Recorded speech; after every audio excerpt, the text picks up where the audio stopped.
All right, this chapter covers chapter 8 of Keith Stanovich's book, How to Think Straight About Psychology.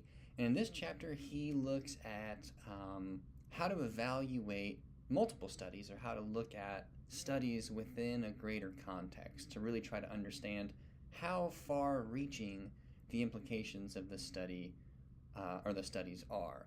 And so there are a couple of concepts in here. Converging evidence is one. Let me take a look. Connectivity, and I think there was one more. Well, converging evidence and connectivity. We'll also look at how science moves forward with very small steps. So the very first thing that Stanovich covers, and this is really important, and I remember learning this when I was in college, science seldom moves forward with fireworks. So there are seldom huge findings or huge discoveries, the kind of earth-shattering discoveries that we tend to think of as typical of science. And so whenever the practice of experimental science is sensationalized in movies or in the media, it's usually this idea that someone working in a laboratory found something that changed the world, such as like the discovery of penicillin to treat infections. It changed the way that healthcare works, or what was formerly a fatal disease was no longer fatal. We could treat it. We understood something more deeply. Now, even a discovery like that, or the importance we've talked about already, like the importance of washing your hands before, like a surgeon's washing your hands before surgery, and how like you can suture somebody up with an infection inside of them or with bacteria from your hands, and so hand washing we know is important. But when it was first proposed and evidence was first shown, people weren't ready to accept that, and so it's not just the finding itself that's important. It's also society's preparedness to learn that little bit. And so I've got a couple of examples of that in a minute. Just know that science moves forward with very small steps. And so if a study is successful, it's not going to change the field. It's going to push the field forward one tiny step. Or it might pull the field back a tiny step. So maybe we've made assumptions that are too far reaching, or we've tried to generalize a study too far. And so if we can move the field in any direction a tiny bit, that's a hugely beneficial study, and now future ones can build upon what you've already done. So be aware or beware of sensational headlines or impressive headlines. So for example, you could read a headline saying that researchers discovered that marijuana causes schizophrenia.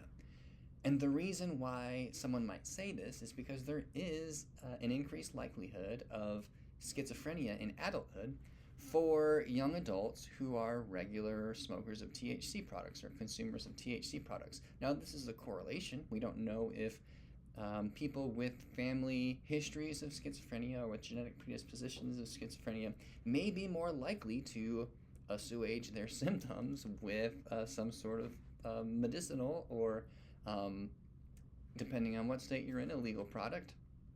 And so when we say that like one thing causes the other, it's like we finally get it.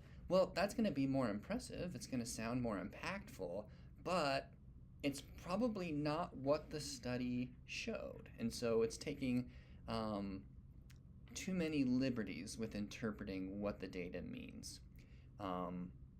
So the very last point here, we talked about this already. Experiments can only effectively test one variable. And so the whole idea of testing something like the relationship between THC and schizophrenia would be, all right, we found a relationship. That's huge. We can't say what causes what. We can't really say much at all. We just know that, there seems to be a relationship there. So what other factors might explain that relationship? Well, I've already mentioned genetic predisposition or family history of schizophrenia. So now since I've identified that as a potentially confounding variable, we would have to control it. And so now we'd have to create a new study where we control that variable, or actually include that variable and look for an interaction is probably what I would do. We haven't talked about that in this series. It's some advanced behavioral research stuff. And so then, if you can control for family history, then what you've done is understood the relationship between schizophrenia and THC a tiny bit more. And that's really important. You've moved the field forward a tiny bit. Or if you show that family history explains it all, well, maybe you can throw out this whole relationship between THC and schizophrenia. That's how science tends to move. Now, there are a couple of reasons for that. One is that the design of experiments only allows us to move forward tiny steps by tiny steps because we can't control everything the first time around. We have to design studies to specifically test for the influences of each of these variables.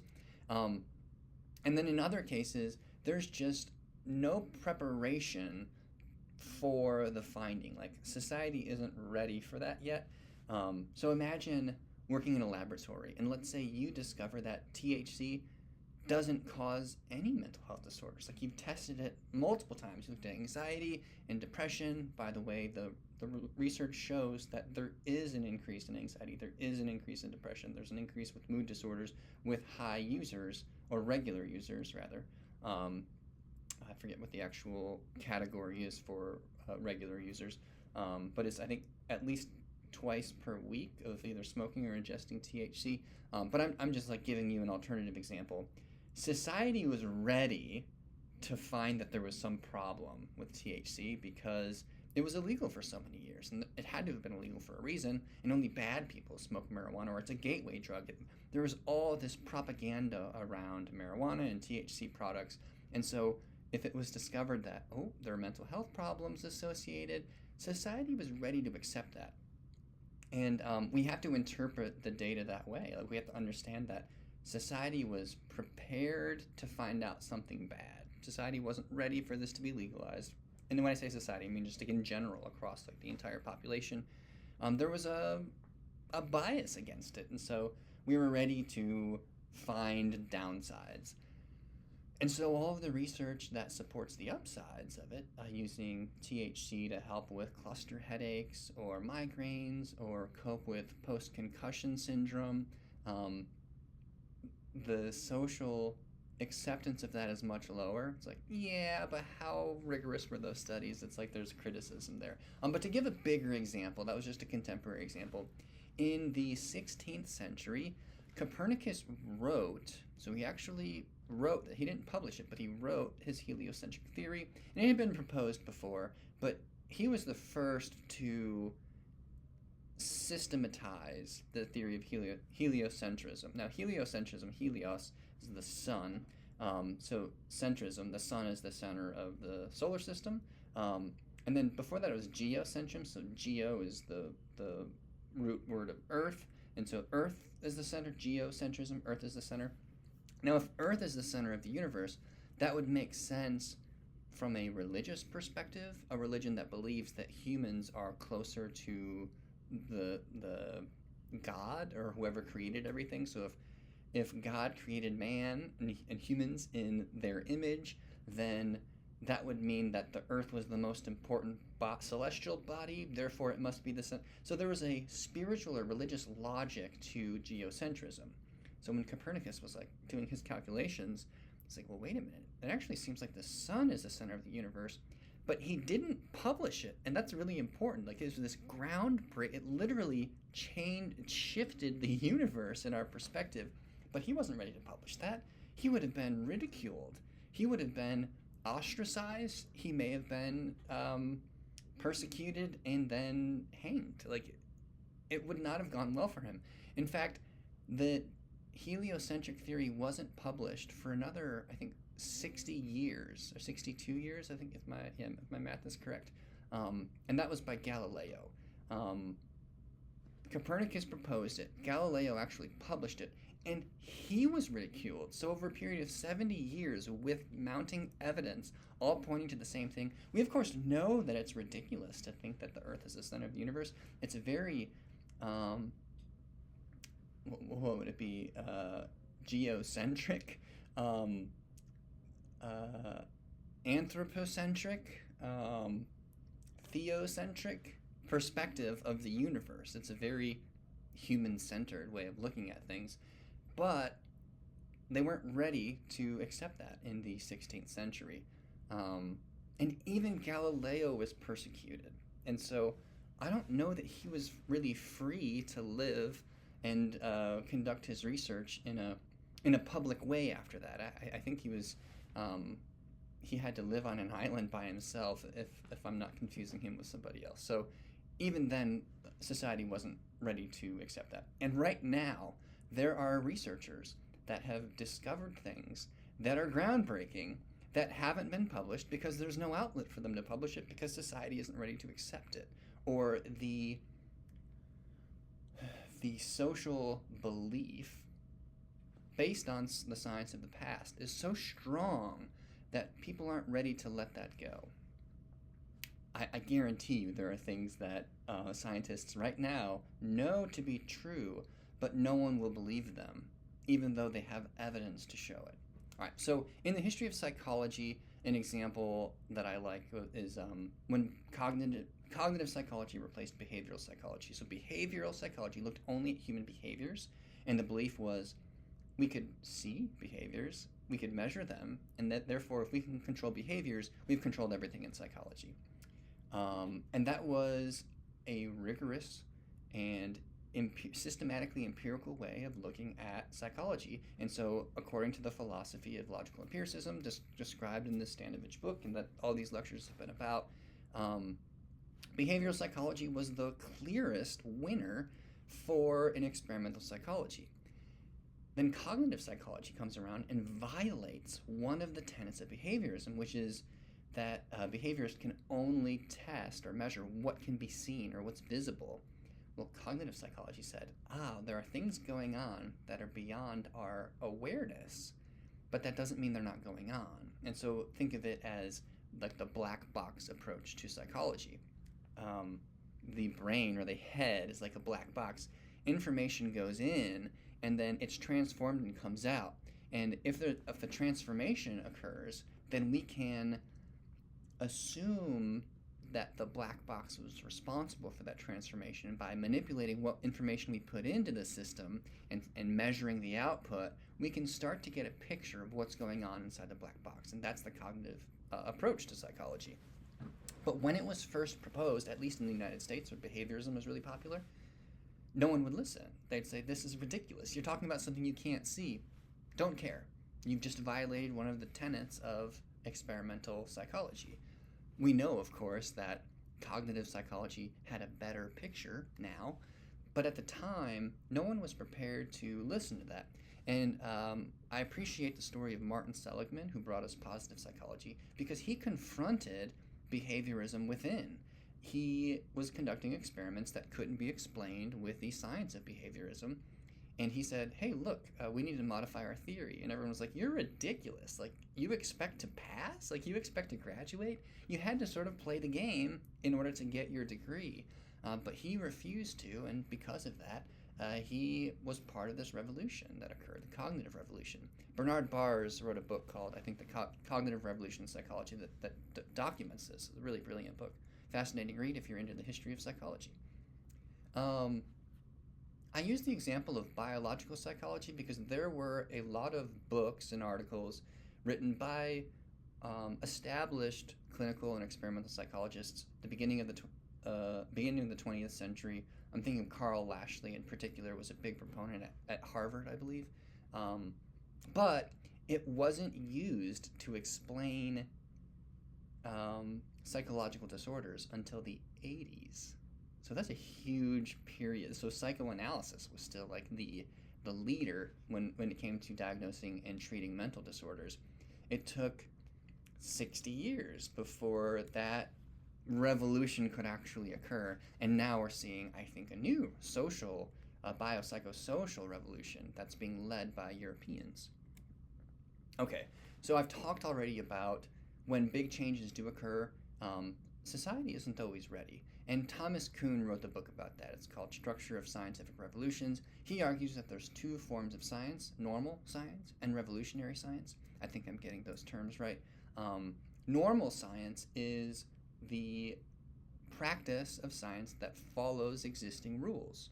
And so in this class, we've looked at the rules of logical empiricism as developed by Karl Popper, so the logic of scientific investigation as applied to the social sciences. Now, if we follow those rules and conduct studies, and Karl Popper and Keith Stanovich have outlined what those rules are, and we can be confident that designing studies by following those rules, we can have reliable and valid results. So by continuing within that framework, where there's already an established discipline of experimental psychology and statistics used in sociology and so on, we're doing normal science. Now, to reject that or to use experimentation to kind of demonstrate that experiments are imperfect and that we always have to interpret the results, we're starting to suggest that a change needs to be made. But if we're going to design a study that doesn't follow the rules of logical empiricism, doesn't follow the rules of experimentation, we can't expect experimental psychologists to say, I see what you did there. Interesting. They're going to say, you didn't follow the rules. I don't care what you say. So revolutions are always in the process of happening, but they always look, from the inside, they look like outlandish activities until they've gathered so much steam and so much support that people have to accept that a change is happening. There was an article in Harper magazine this month looking at psychoanalysis in the United States. So there was the American Psychoanalytic Association conference held in New York City, and the reporter, who had done several years of psychoanalysis themselves, visited to see what was going on in the field. And really interesting things are happening according to this article. So a lot more diversity in who, in particular in the skin color of who is practicing psychoanalysis today. There's more of a consideration of racial history, culture, customs, and looking into social facets of psychoanalytic theory that were ignored by historical figures in psychoanalysis. So really interesting things. I don't want to go too far down that rabbit hole, but one of the observations of the reporter was that psychoanalysis wasn't nearly as strong. In fact, it was dying because the average age was 77 of the participants there. They were actively in decline. And in the past, 100 years ago, psychoanalytic society was enormous and very strong and very powerful. They were the leading experts in departments of psychiatry, for example. But not anymore. A revolution has occurred. But imagine trying to reject psychoanalysis in its heyday. Fritz Perls, who brought us Gestalt therapy, was rejected, and he tells stories of how difficult that was because he was a trained psychoanalyst, and he gave a talk trying to expand psychoanalytic theory to include what he called oral constipation or oral fixation. I forget exactly what criticism he presented, but everyone booed him. Freud wouldn't even talk to him, and so he was like, "Well, F that," and left, and kind of turned his back on it. But and in the 60s, he was really popular, and so that transition was starting to occur. But that was a period of 30 or 40 years. Also, what's revolutionary today will probably be the mainstream in 50 or 60 years, and so to stay revolutionary, you have to constantly be challenging those assumptions about the research that you're doing. All right, I don't know how long I've taken, but I feel like I'm rambling on. So let's get on to the connectivity principle. A new theory, so I mentioned cognitive psychology replacing behavioral psychology. I mentioned biological psychology replacing psychoanalytic psychology or psychoanalysis. A new theory can't just reject an old theory. It also has to account for the old theory. So this is the principle of connectivity. I gave the example of Martin Seligman, who had experimental evidence that the theory of behaviorism was incomplete. Another example comes from Noam Chomsky, who simply pointed out that the acquisition of a language is far too sophisticated to be explained using the principles of behaviorism. Infants around the ages of 6 months, young children acquire language rapidly in leaps and bounds. They get whole phrases. In the principles of behaviorism, they would have to first learn to pronounce letters and then combine those letters into phonemes, and then those phonemes into morphemes, and those morphemes into words, and those words into phrases, and phrases into sentences. And each one of those steps would require like hours and hours and hours of reinforcement. And so like just looking at pronouncing one word that's 4 letters long, that's 4 different sounds, and then the combination of those sounds, let's say there's like a combination of 6 different combinations existing between those letters and how that word is formed. And like we're already looking at a week or 2 just to like pronounce one word correctly.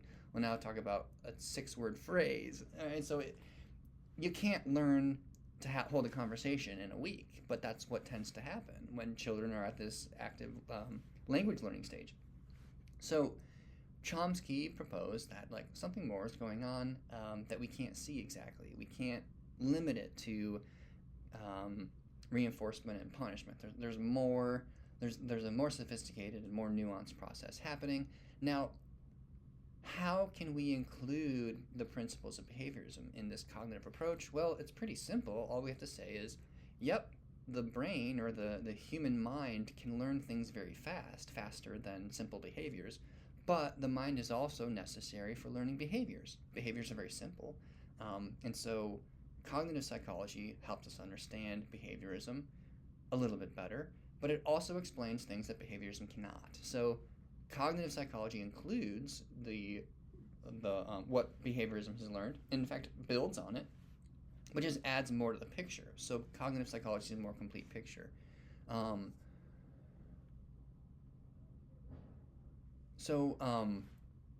might you propose a theory that is not connected to existing theories or existing evidence?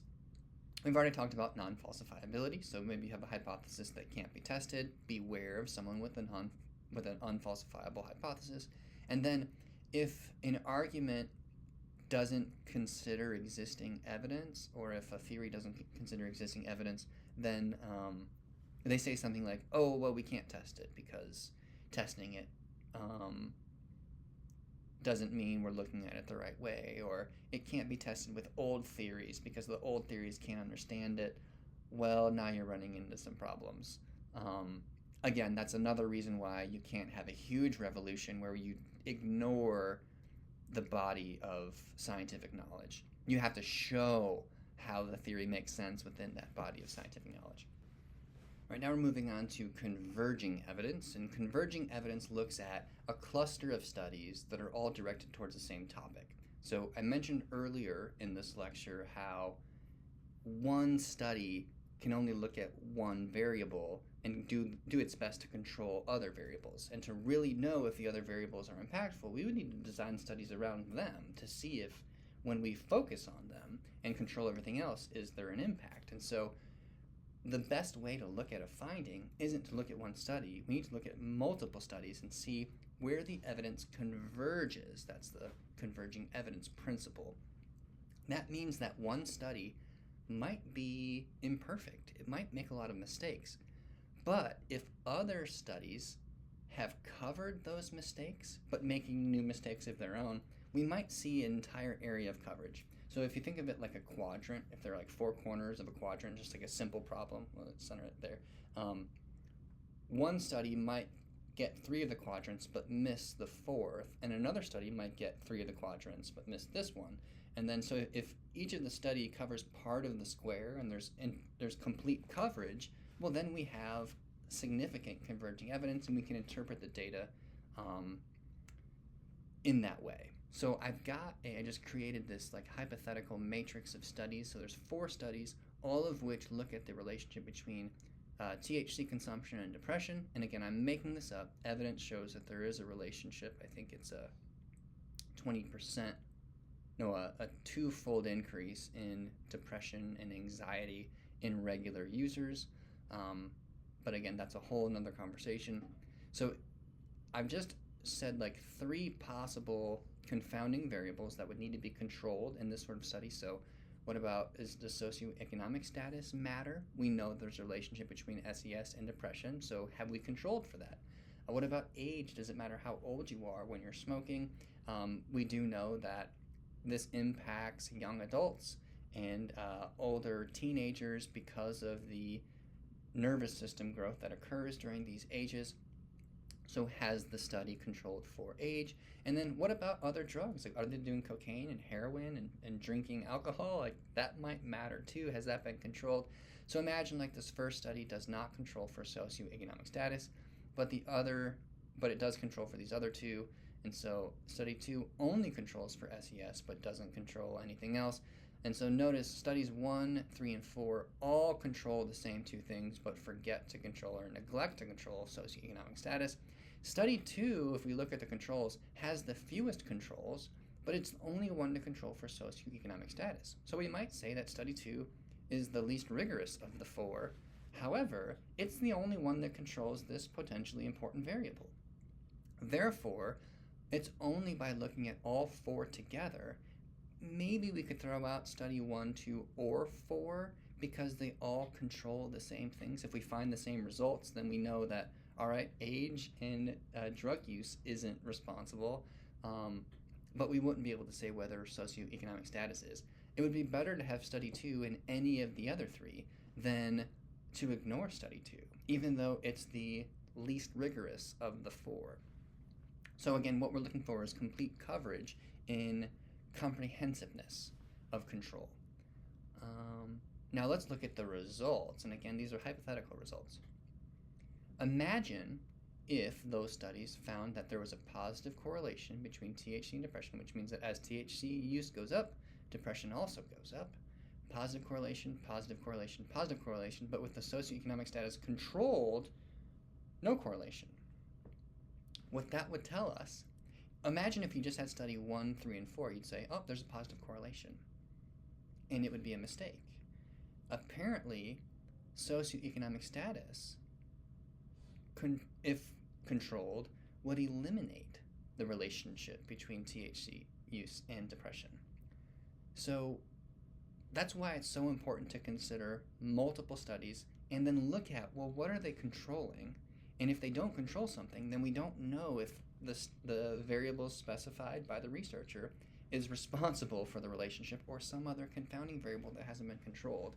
And so I think this kind of a matrix really captures how to consider evidence. So in the past, we looked at single studies and what's been controlled, what hasn't, whether it's correlational data or experimental data.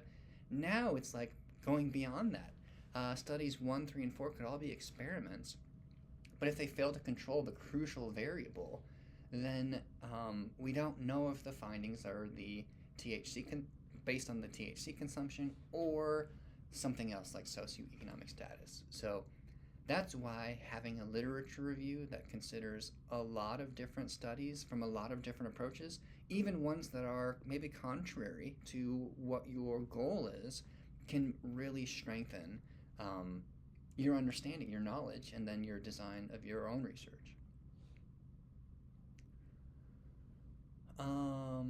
Okay, yeah. One example that hopefully isn't going too far into the weeds, it's one of my favorite studies. It's called The Misbehavior of Organisms by Breland and Breland. I imagine they were a married couple working in a department of behavior psychology. So at the time, a lot of research was done with animals, pigeons, dogs, rats, even like, I guess, pigs, chickens, and raccoons, to test learning. And so if I could put a dog into a room like the one that I'm in right now where I could control everything, it didn't have any toys to play with, I controlled when it ate, when it drank, when it slept, then I could pretty much control what it learned how to do. And so if I wanted it to walk on its hind legs for 5 minutes, then I could train it to do that, and it would develop the muscular strength and the habit of walking on its hind legs. Now, Breland and Breland wondered if the artificial environment of the laboratory was partially responsible for the plasticity, the ease with which animals learned. And so what they did was took animals and taught them to do things that were contrary to their animal's nature. So, for example, raccoons like to steal things. They will they will like dig in trash and like take what they want and leave with it, and so like that's why they're kind of bandits. They look like bandits, but they also like to take things. They're scavengers, and so they taught raccoons to give things away, specifically coins, into a little black metal box. And they did that in a laboratory or in a box, but put them in a much wider space where they're around grass and trees and their more natural environment. And no amount of training can condition them to give the coins away. They would hold on to them despite operant conditioning. They would not learn the behaviors. So that's what they call it, misbehavior of organisms. But what they found was, with converging evidence, none of the behaviorist studies had controlled for environment, and so all of these things happened in a laboratory, and it was assumed that the findings would generalize to the natural world, but they did not, and so no one controlled for environment. When Breland and Breland did, they had to throw out the theory. They found that the evolutionary theory better explained what animals were capable of learning and how quickly they learned it. All right, I've got a couple of questions on here, but I will leave those out. This was just designed to be like an example of that. But we've covered quite a bit, and we're getting into far more sophisticated ways of interpreting data and planning experiments to some extent.